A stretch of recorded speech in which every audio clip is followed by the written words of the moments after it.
aklı fikriyle Mevla bulunmaz. Bu ne yaredir ki merhem olunmaz. Ya Allah, ya Allah, Allah, Allah, Allah.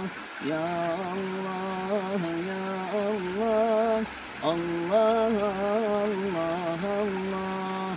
Kanunun derdine derman bulunur.